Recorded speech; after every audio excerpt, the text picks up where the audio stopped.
Okay, hey guys, and welcome to your weekly reading. This reading will go from Monday the 9th, I think.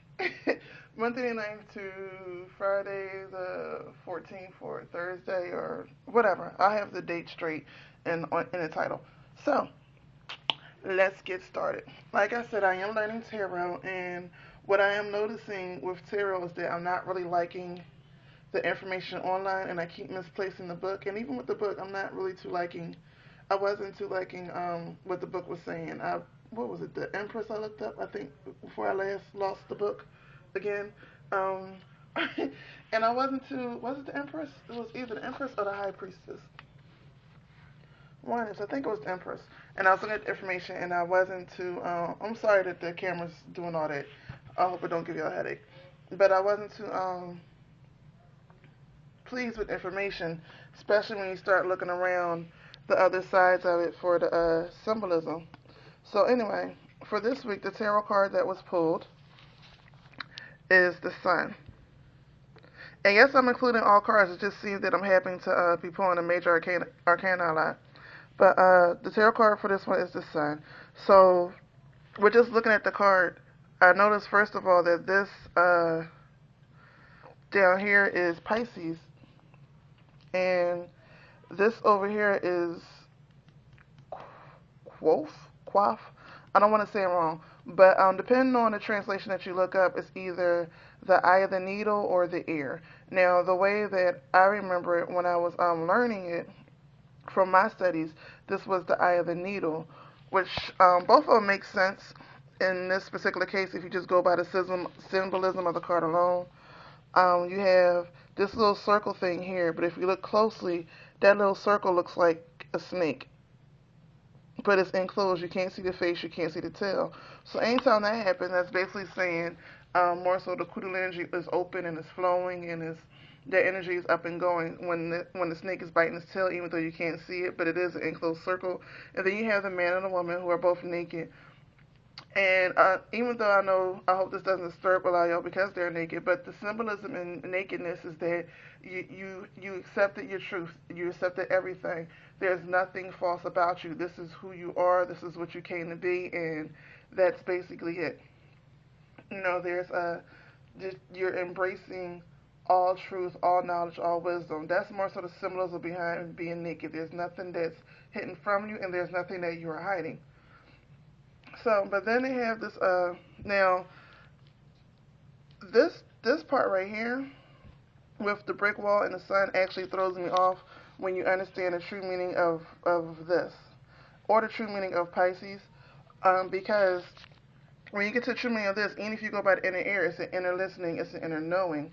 When you go by this symbolism, even though they always show the snake biting its tail, what they never really show you that as the snake is biting its tail, it's always rotating, which meaning it's a moving wisdom, it's an inner wisdom. And when you look at the Pisces sign, it's the two fish, but the two fish are swimming in a circle. They're swimming around each other. So it's a delicate balance between two opposites, but it's a moving balance. It's a continuous balance. It's a growing balance. It's not something that stays still.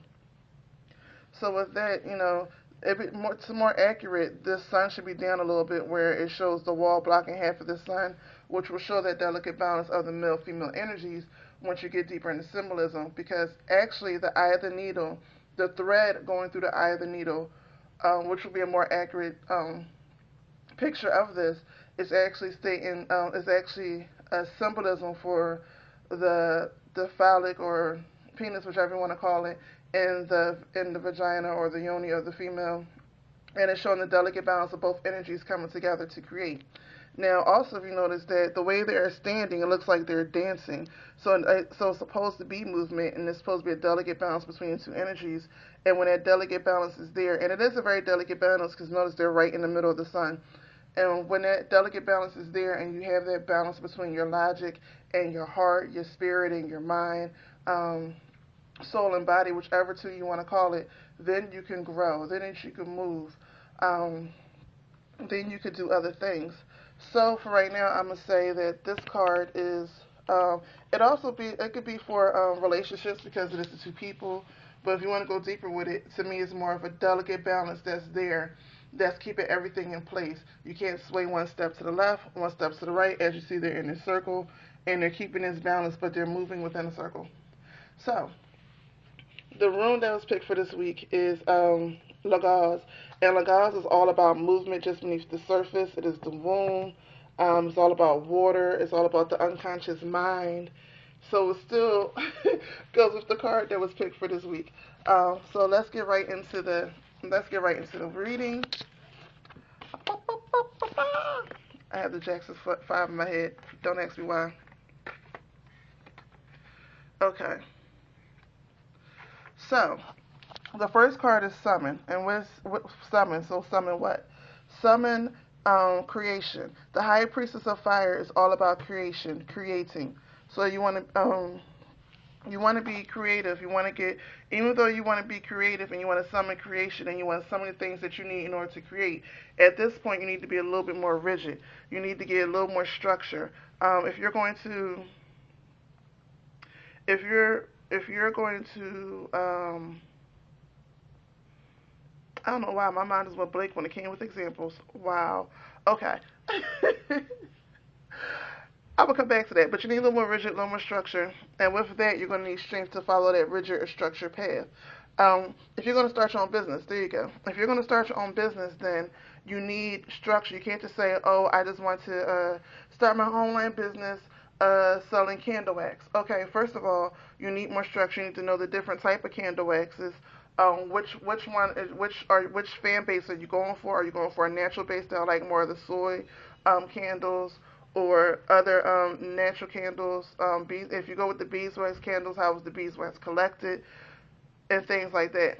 So once you do that, now you got to find out the purpose of your candles. Are they just to sit look pretty? Are they decorative? Are they for ceremonial rites? Are they for special occasions, which is still a ceremonial rite like weddings and stuff? Are they going to be for craft? What are they going to be for? What's the purpose? This is what I mean by rigid. Have a business plan. Get all things together. Look into the little details. And to do that, it takes a lot of strength. It really does. It takes a lot of strength to hone down the business you're going to do and put in the hours and put in the work and miss the sleep because you will miss a lot of sleep in the beginning. Miss the sleep and study and get everything done. And then the last card is the listening card. And I love this card because this card goes perfectly with this card. And the reason why, because this listening is not just a listening with what you just hear the person say. It's listening with what their spirit is sending off, their energetic vibration. It's that inner knowledge. And if you go with this symbol, whether you believe the eye of the needle or even the air, one of the things that Jesus or Yeshua, whichever you want to go with, always in the Bible is, those who have ears, let them hear. And it didn't mean just, everybody had ears, so it didn't mean just two people walking around. It means those who had that inner hearing, that inner knowledge. And that's what this is. And this is my favorite card out the deck. I don't think I could bring that in focus for y'all to read it, but it says darkness does not always equate to evil, and light does not always bring good. So basically, it's saying you have to start paying attention to that intuition, that inner knowledge, the inner knowing, and start that delicate dance. Once again, the womb, the intuition, inner knowledge, the unconscious mind, this all goes together. So basically, now's the time to start creating the things that you want and get a rigid, strict schedule and get that strength there to get it going. And in doing all that, you need to listen to your inner self, your inner knowing, because as you get bigger, there are going to be people who going to come to you who say they're going to help and then they're not. But if you pay attention, you'll know by the way they say it whether they're really going to help or not, or the reason for helping. And then they're going to get people who are going to lie on you and say this, and that, all different reasons. So in order to just stop that from the gate, you have to have an inner listening. Not just your ear, your spiritual ear, your spirit has to be able to pick up. Your intuition has to be able to pick up, and it has to be on point for the most part. So, with all that, this is your reading for the week, and this is the reading going on for the week. It's time to start creating life the way that you want it. It's time to be very rigid and strict. It's time to start listening. And even with this coming up in the harvest season, because this is really the harvest season now if you're going according to nature, look at the harvest that's coming back to you. If you don't like it, start creating something different. Start being, if it seems like, oh, it's all over the place, you get a little bit here, a little bit there, a little bit there, a little bit there, get a little more rigid, get a little more strict. If it seems like the harvest showed up as one thing, but then it's turned out to be another, you need to start paying attention to intuition a little more, because I'm pretty sure signs before you plant those seeds that said not to plant those seeds, or at least to sow them on a different field or plant them a different way. Hope you understand the symbolism in that. So everybody, stay blessed. Peace.